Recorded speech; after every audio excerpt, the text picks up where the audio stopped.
Bonjour les amis, j'espère que vous allez bien. Je suis Pascal Colbert, Pascal Trefingui. Aujourd'hui, on est à Rio de Janeiro, au Brésil, et je vais vous parler des dessous de l'affaire Colbert. Qu'est-ce qu'il faut comprendre dans l'affaire Colbert? Au-delà des réseaux pédophiles, au-delà du trafic de drogue, au-delà d'un changement de société à Luxembourg, puisqu'on est passé du grand-duché catholique monarchiste à un autre grand-duché, que je vous ai présenté en 2009 dans un livre qui m'a valu de la prison et qui s'appelait Luxembourg, laboratoire du 4e Reich des riches.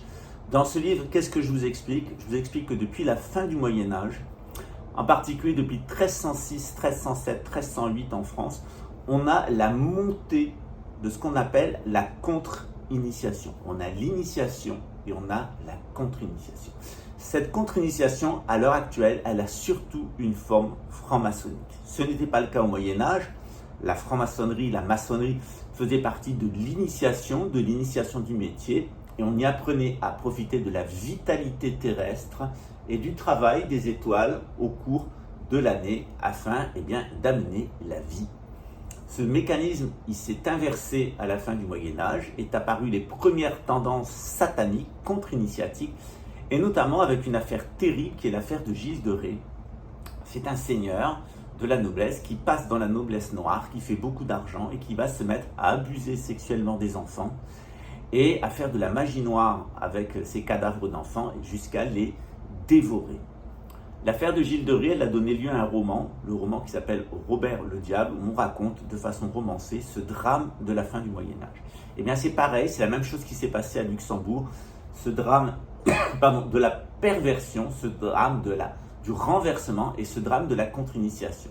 Alors si l'initiation nous permet de profiter de la vitalité terrestre et du travail des étoiles, qu'est-ce que la contre-initiation? Eh bien la contre-initiation, elle nous coupe véritablement des étoiles de Dieu, elle nous coupe de la vitalité terrestre et elle va nous obliger à nous alimenter d'une autre vitalité. Et évidemment, cette autre vitalité, c'est celle des enfants.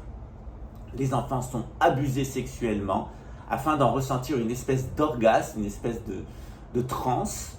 Et on sait maintenant que cette espèce de transe, cette espèce d'orgasme qui a besoin de meurtre d'enfants, qui se pratique depuis la Bible, depuis l'ère de Moloch, l'ère de Canaan, où jetaient les enfants dans le feu au prophète de Baal et au Moloch, eh bien le corps des enfants qui sont martyrisés, qui sont violés, émet de l'adénochrone. Et cet adénochrone, il a le pouvoir, pas quand il est synthétique, mais quand il est naturel, de bloquer le vieillissement, de vous donner une espèce de transe et d'avoir accès à des mémoires. Donc on n'a plus la vitalité de la Terre et les étoiles, on a une drogue, l'adénochrone, et une connexion aux mémoires, ce qui peut donner des formes de génie. C'est ce qui est arrivé à Benjamin Franklin, un des pères de l'indépendance américaine, un grand scientifique. On a trouvé sous sa maison à Londres des cadavres d'enfants et plusieurs témoignages de l'époque montrent qu'il faisait des rituels d'adénochrone. Si vous voulez en savoir plus, je vous invite à vous connecter sur la chaîne d'Alexandre Le Breton qui nous parle du MK Ultra et de la pédophilie. Il s'appelle Alexandre Le Breton, je mettrai le lien en dessous. C'est un ancien gendarme, c'est un breton comme moi. On n'est pas très sympathique les Bretons envers la contre-initiation et en particulier son principal instrument qui est la pédophilie. Il n'y a pas de contre-initiation sans pédophilie. C'est pour ça qu'on va trouver des loges maçonniques à caractère complètement satanique où on pratique des rituels d'anthropophagie d'enfants, d'abus sexuels d'enfants. C'était le cas à la Golden Dawn, à l'Ordo Templo Orientalis et tout ce qui est lié à 3 énormes sectes internationales de la pédophilie, le spiritisme, la théosophie de Blavatsky, évidemment l'anthroposophie de Rudolf Steiner. Ce sont 3 organisations qui sont entièrement basées sur la pédophilie, l'abus sexuel des enfants libres ou ritualisés. C'est le cas chez Raël, qui était un apôtre de la vie sexuelle avec les enfants. Vous avez Daniel Cohn-Bendit, steinerien, qui était là aussi, qui disait qu'il avait des orgasmes quand les enfants lui baissaient sa braguette et lui touchaient son oiseau, etc.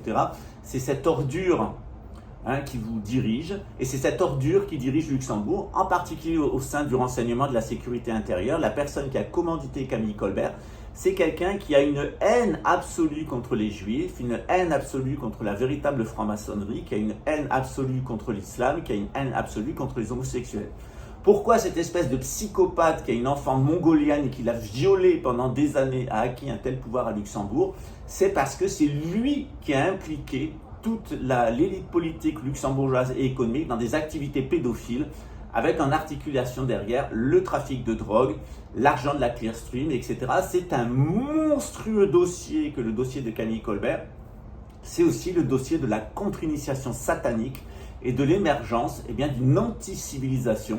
Et cette anti-civilisation n'est rien d'autre que la civilisation de l'Antéchrist. Donc, méfiez-vous lorsque vous avez tendance à me montrer du doigt, à me stigmatiser et à croire le narratif de ces milieux-là. Vous êtes du côté des pédophiles, des trafiquants de drogue et des assassins de l'humanité au service de Satan. Donc il faut y regarder souvent à deux fois, avant de me juger sur mes moustaches ou un collier ou un tatouage, etc. et me prêter des intentions qui ne sont pas les miennes.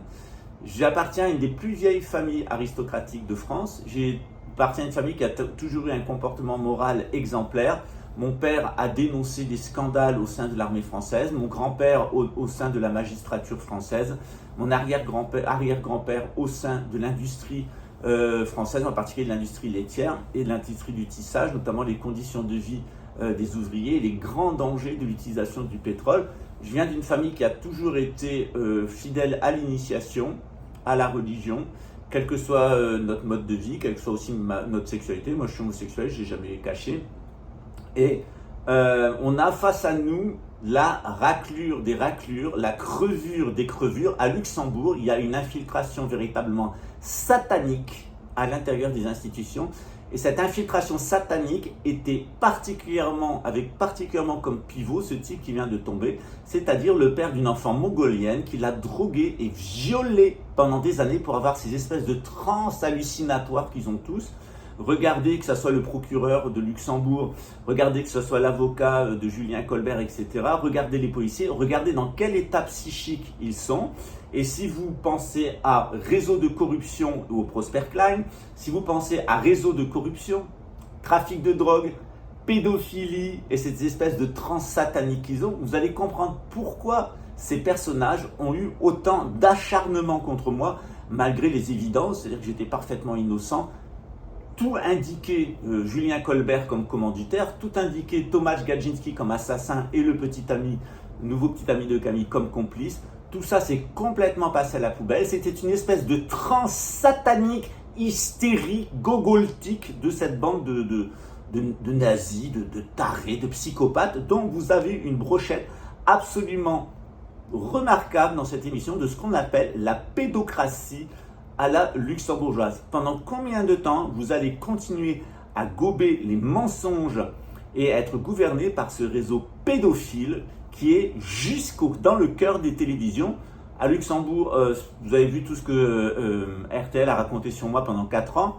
Ils ont tout enlevé de l'antenne parce qu'ils avaient peur que je les poursuive. Évidemment, j'aurais eu des millions d'euros de dommages et intérêts compte tenu de la façon dont RTL m'a traîné dans la boue sans jamais m'interviewer une seule fois. C'est la même chose ici, c'est un réseau pédophile avec un avocat pédophile, un policier pédophile, Raymond le pédophile, sa maîtresse fournisseuse de réseaux pédophiles qui viennent à la télévision sur une chaîne qui est bien connue pour faire la promotion de la pédophilie, avec une équipe journalistique qui est complètement dans le main des réseaux de pédophiles, de trafic de drogue, du bolsonarisme. Bolsonaro a fini par l'admettre lui-même sur une grande chaîne de YouTube, d'influenceurs, qu'il avait des rapports sexuels avec des gamines de 13 ans et que ça ne lui posait aucun problème. Il a même informé qu'il avait mangé de la chair humaine.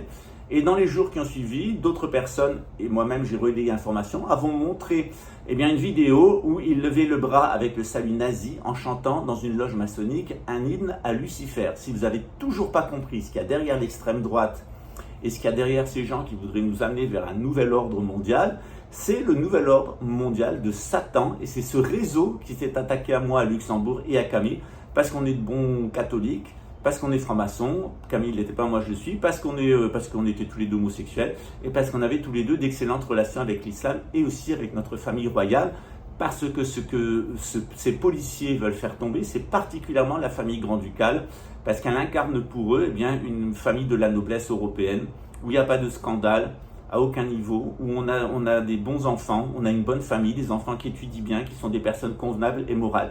Et ça, quand on est un pédophile qui se tape sa mongolienne au sein de la sécurité intérieure luxembourgeoise et qu'on veut négocier ces petites affaires, ces petites perversités avec le parti catholique qui revient au pouvoir, eh bien on est prêt à n'importe quoi, y compris payer des agents pour venir me tuer au Brésil et y compris payer une chaîne de télévision pour faire des programmes à charge contre moi. Ça vous dit le niveau de faiblesse, le niveau de paranoïa et le niveau de déchéance au sein de l'armée, de la police et de la sécurité et du service de renseignement luxembourgeois. Grâce à Dieu, ça commence à se nettoyer. Et si le travail n'est pas terminé, ça sera la guerre avec la Russie qui finira le nettoyage de l'ordure pédophile au sein de nos institutions et de l'influence de la contre-initiation et de ces hallucinations mémorielles sur fond d'adénochrone.